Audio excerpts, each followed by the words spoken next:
Serial killers can be a lot of things: charming, charismatic, and chillingly manipulative. But what happens when they turn the tables on their interviewers? In this video, we will explore the moments where notorious murderers shut down disrespectful or probing questions, revealing a glimpse into their dark minds and the power dynamics at play. Let's get started. Charles Manson.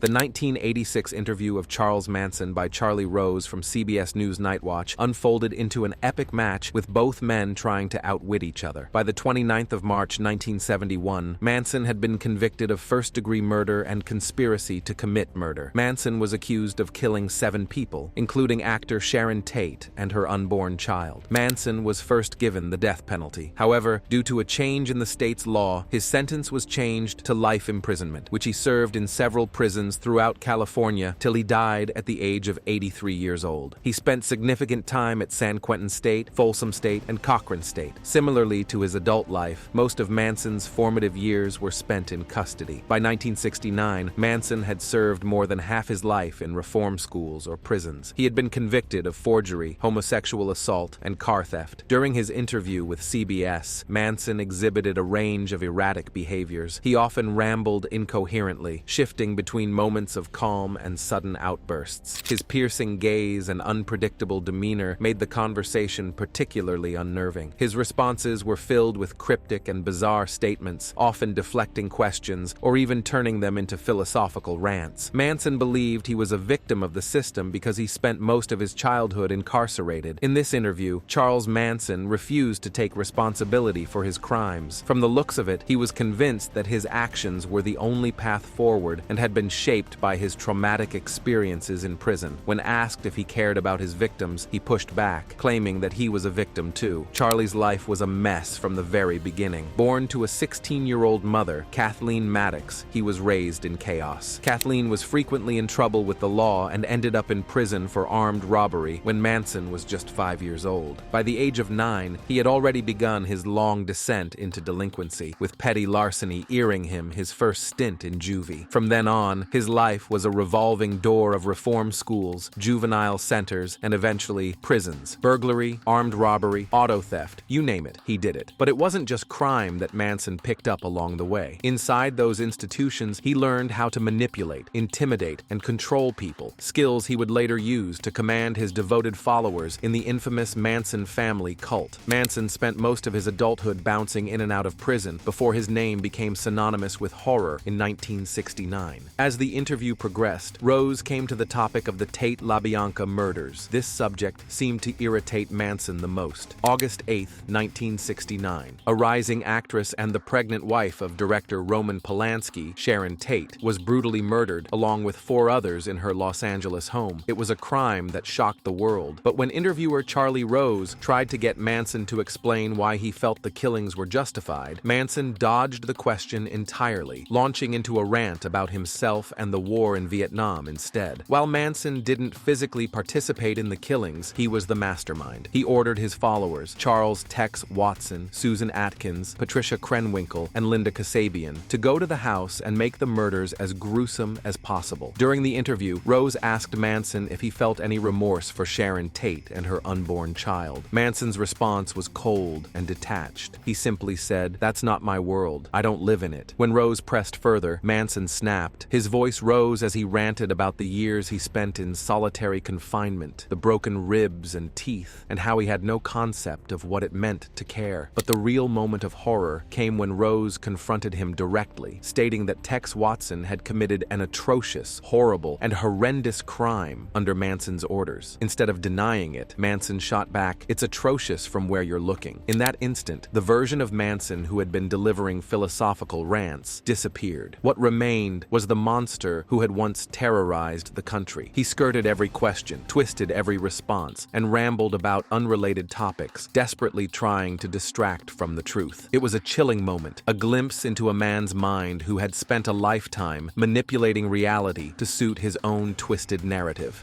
Aileen Wuornos.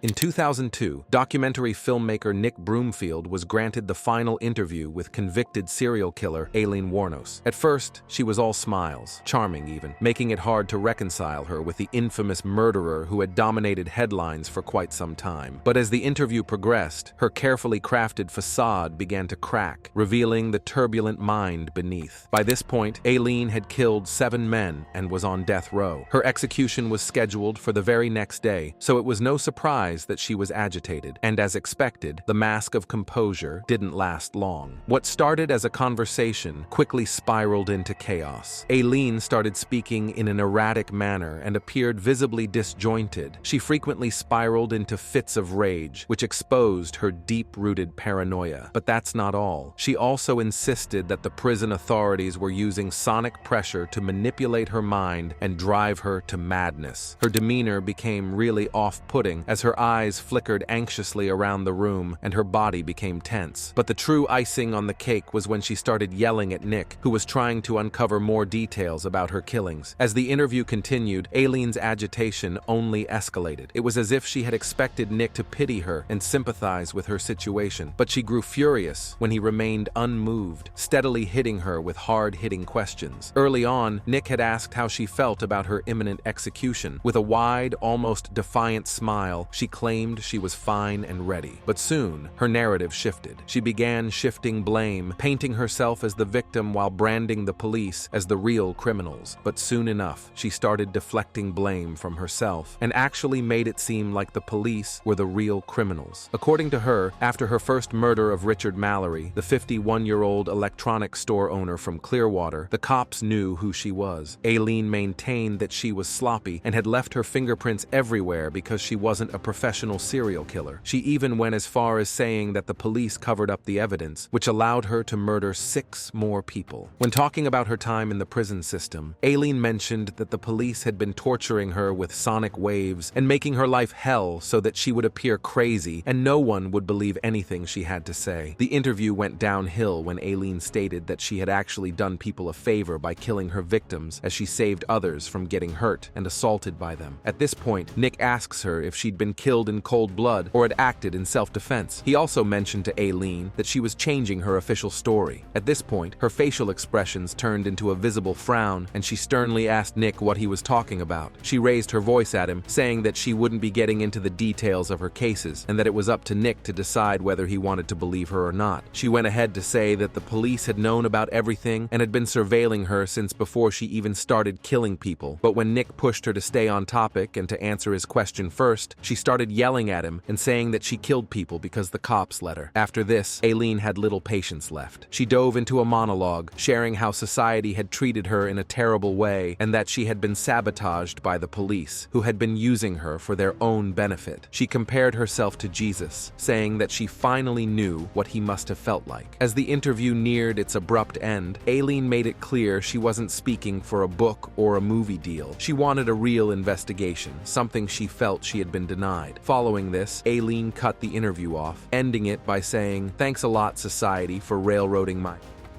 Arthur Shawcross.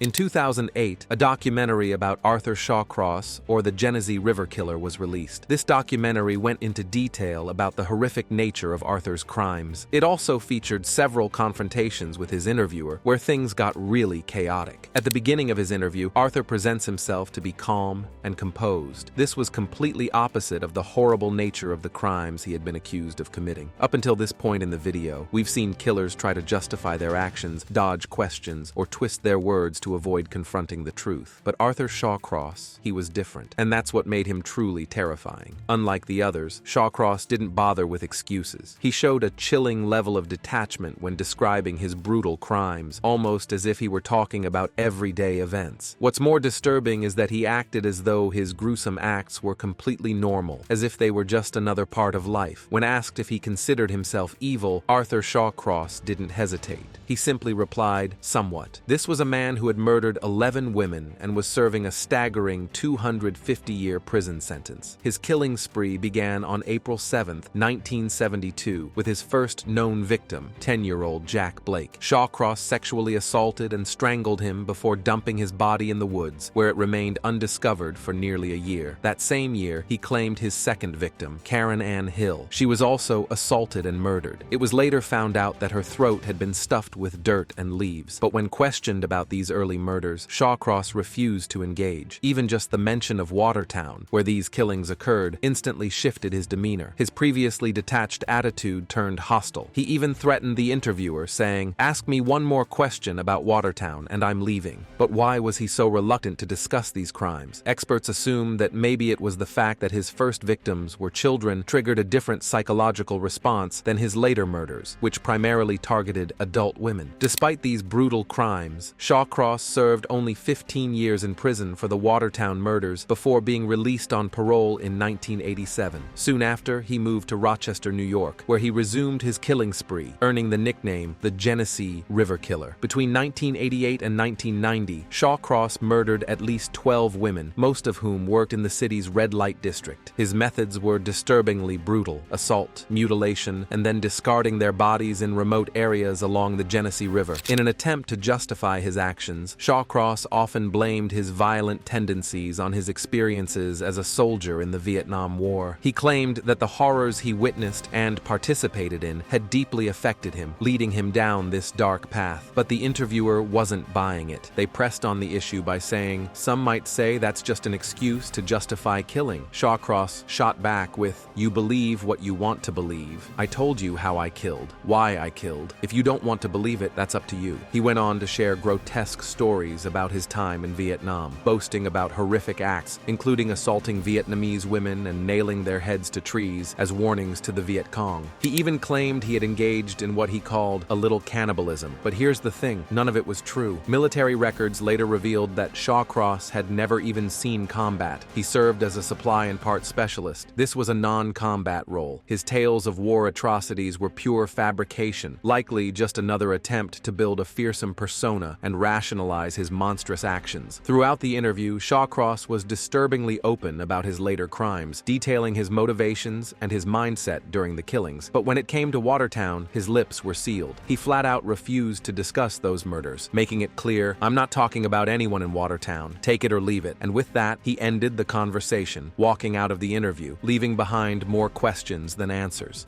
Richard Ramirez. Richard Ramirez delivered a masterclass in psychological gamesmanship from behind bars, playing cat and mouse with even the most seasoned journalists. His interview was a performance, rehearsed, calculated, and dripping with deflection. When asked what had led him down this path, Ramirez's response was as cold as it was unsettling. He simply said, "I gave up on happiness a long time ago." He even blamed his actions on Satan, shifting responsibility away from himself. Ramirez also spoke about serial killers as if they were inevitable products of their environments, born from poverty, child abuse, and drugs. It was almost as if he had borrowed a page from Charles Manson's playbook. Throughout the interview, it became clear that Ramirez wasn't there to confess or seek redemption. He was there to control the narrative. He dodged questions with eerie composure by simply saying, "No comment." As for the questions he did answer, his responses were robotic and empty, as if following a script. When the interviewer pressed him on the 13 murders linked to him, Ramirez grew visibly agitated. He replied, "Again, it would be improper for me to comment in any regard to that question." As the questioning continued, Ramirez's frustration became more apparent. He spiraled into self-serving rants to justify his actions, but the journalist wasn't buying it. At one point, the interviewer bluntly called him out. "You're good at reading your script, Richard." Ramirez's only response was a smug smile and a nod. His downfall had been as dramatic as his crimes. On August 30th, 1985, after his name and photograph were released to the public, Ramirez was spotted in East LA. A chase ensued, and as he tried to steal a car, an angry crowd surrounded him, beating him until the police arrived. But make no mistake, Ramirez was as brutal as they come. His first known murder was the assault and stabbing of a 79-year-old widow, and that was just the beginning. Over the next year, he would go on to kill at least 13 people, though some believe the actual number was even higher. His victims ranged from 9 years of age all the way to 83. Ramirez's methods were savage and unpredictable. They shocked the law enforcement officers, who said they hadn't seen anything like this before. The Night Stalker didn't stick to a single weapon. Guns, knives, tire irons, and even a machete were all part of his arsenal. He often tortured his victims before killing them, and many were assaulted. To make matters even more chilling, Ramirez left satanic symbols at crime scenes, fueling the terror he inspired. Ramirez frequently referenced Satan, claiming dark forces guided his actions. He insisted that everyone is evil in some way or another, acknowledging his own inhumane nature, but suggesting it was universal or just another trait people carried. During the interview, it became evident that he wanted to be feared and was simply trying to provoke reactions from the interviewer. Ramirez even said that he was evil, but not 100% evil, as if that deserved some kind of recognition. But when all his psychological tactics failed and he realized he wasn't getting the reaction he wanted, Ramirez finally snapped. He shoved the camera aside and walked out, muttering, "You're entitled to your opinion. That's it. Thank you." His manipulative nature and dark charisma played a significant role in his notoriety. In court, he leaned into the persona, flashing a pentagram on his palm and shouting, "Hail Satan," a performance that only fueled the twisted fascination surrounding him. In another interview, when asked again about his killings, Ramirez simply smirked, covered his face with his hand as if stifling a laugh, and said, "No comment." A man who had terrorized so many was now playing games even in captivity. It's true that Ramirez never stopped trying to control the story. Mark Reeby.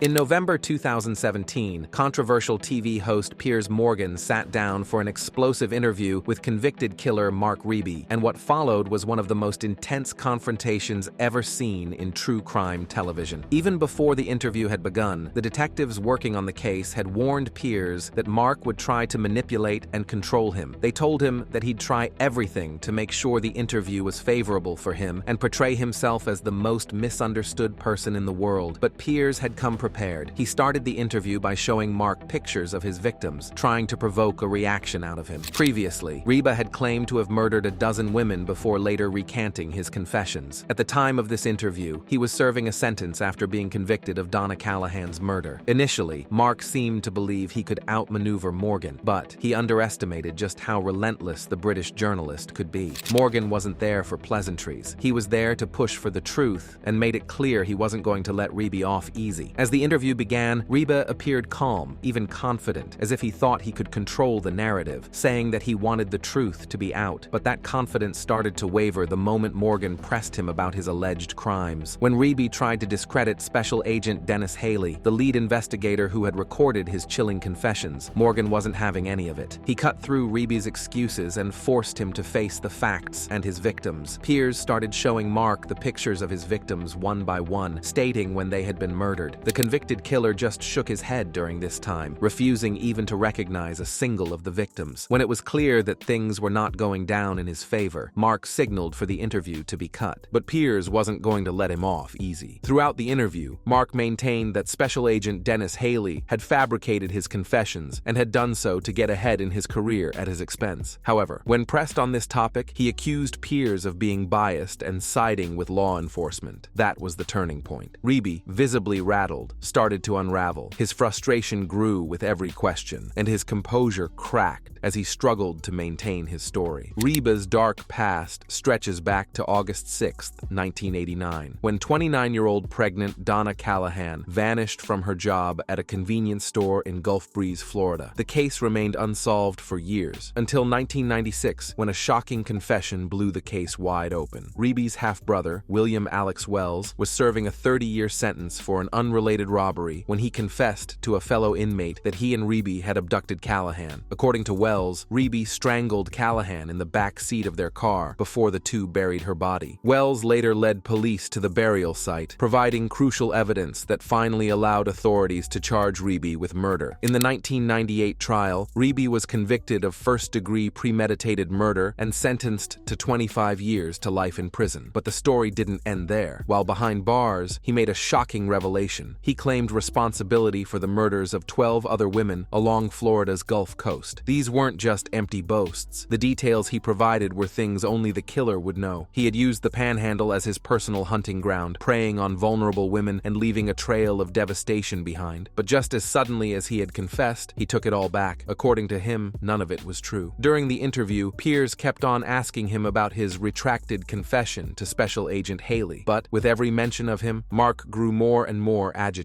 When Piers compared the killer to the likes of Ted Bundy, Mark simply said that he didn't think of himself as a serial killer, as he had been tricked into making the confession. Piers challenged him by calling out his lie and saying that he believed he killed those women. At this point, Mark got up and said that the interview was over. In the end, Piers urged him to sit down like a man and answer his question. But when it was clear that wasn't going to happen, he shot the last arrow in his quiver. As Ryba walked away, the Piers taunted him. "Why are you running away, Mark? Why don't you sit here like a man and answer these questions? I know I'm not a 110-pound woman you can kill. You did kill them, didn't you? You killed them all." Ryba didn't turn back. He just kept walking, desperate to escape the interrogation that had exposed him for what he really was. On that chilling note, it's a wrap on this video. Let us know your thoughts in the comments section, and before you leave, don't forget to like this video and subscribe to Criminal Corner so you don't miss the next ones.